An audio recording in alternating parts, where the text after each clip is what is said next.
Oh, we're starting? Hello, my name is Timothy Park, both in Crash Course History. Today's topic is on the struggle between the Palestinians and the Israelis. Oh, Mr. Park, this conflict doesn't even matter because this has nothing to do with me or the U.S. Oh, you are so innocent. The U.S. provides financial and military support to Israel, therefore, the two nations are allies. Many of the Palestinians also provide American oil companies with oil which they use. And to clarify for many uninformed students like yourself, this conflict may be a religious conflict due to the significance that the land holds.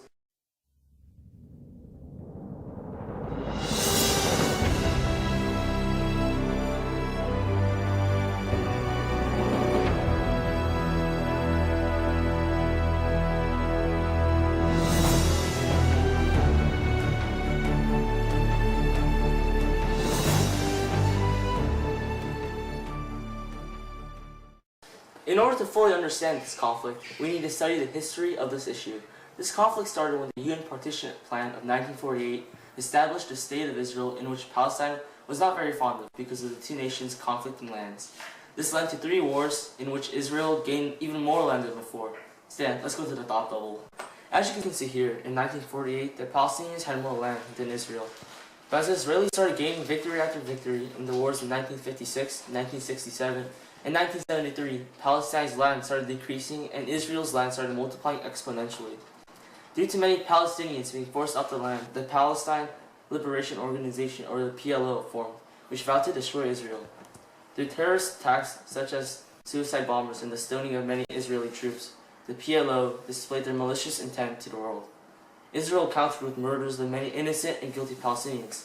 These many acts led to even more tension between the two states. Following the establishment of Israel, the infamous Suez Crisis happened, in which Egyptian troops fought the Israeli, French, and British troops because Egypt seized control of the Suez Canal. After the Suez Canal, the Arab states attacked Israel in a war called the 6 Days War because it literally took 6 days to end. Only 6 years after the 6 Days War, the Arab states again attacked the Israelis on Yom Kippur, one of the holiest days of the year. This would be like North Korea attacking the US on July 4th. Man, those Arabs are impatient. Anyways, following the Yom Kippur War, unhappy Iranians invaded the US Embassy and captured 66 Americans. This mainly happened because of the refuge that the US provided the Hayat Shah of Iran with. Thankfully, the hostages were freed after 444 days of being hostages. In 1993, Yasser Arafat, the leader of the PLO, and Prime Minister Yitzhak Rabin negotiated and finally came to an agreement calling the Oslo Accord. The Oslo Accord gave Palestinians the right to the West Bank and the Gaza Strip, and ensured the stop of terrorist attacks on Israel. However, in 2000, terrorist groups like Hamas carried out more terrorist attacks, which again instilled distrust and bitterness between Israel and Palestine. This has delayed the plans of 2 separated states and continues to make this conflict a very bitter one. Throughout the years, the UN and the US have helped in trying to create peace between these 2 countries by thinking of plans such as the Reagan Plan. The death of Arafat in 2004 also moved Palestine and Israel to peaceful terms because of the Israeli distrust of Arafat. Now let's look at the colonialist and nationalist component that goes into this. But it is important to know Zionism was a nationalist and political movement which supported the reestablishment of Jews in the state of Palestine. After World War I, Britain set up a colony in Palestine and set up different institutions for the 3 religious groups. The British helped the Jewish population rise while applying certain practices to create a sense of security and peace between the people. Of course, however, that was not the case and tensions only rose.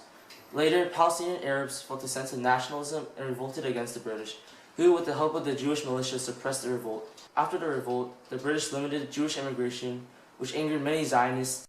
Britain was tired of handling this problem and let the UN take care of it instead. Many Palestinians were upset and bitter of the land and all the resources that were taken away from them by the Israelites.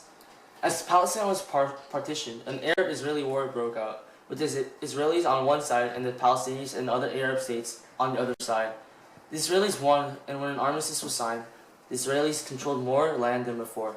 This struggle to the Palestinians was a struggle for a natural habitat. For easy reference, this could be compared to Darwinism, in that the Israelis, who were stronger, began to occupy more land than the Palestinians. As a result, many Palestinians fled to other Arab nations. The struggle for this land was a struggle of nationalism. The Israelites saw this as the creation of their new nation. In 1967, the Israelis and several Arab states went to war again, in which the Israelis gained a huge sum of land. It's time for the open letter. But first, let's see what's in the secret compartment. Thanks, Dan. It's a bomb!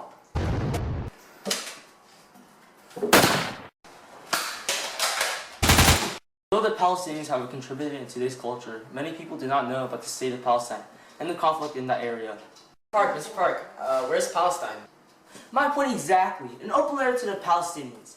Dear Palestinians, nobody really knows you guys. I mean, Arabians have the thick mustaches and the oil, Egyptians have their pyramids, and even Indians have their curry. Man, Indian curry is the bomb.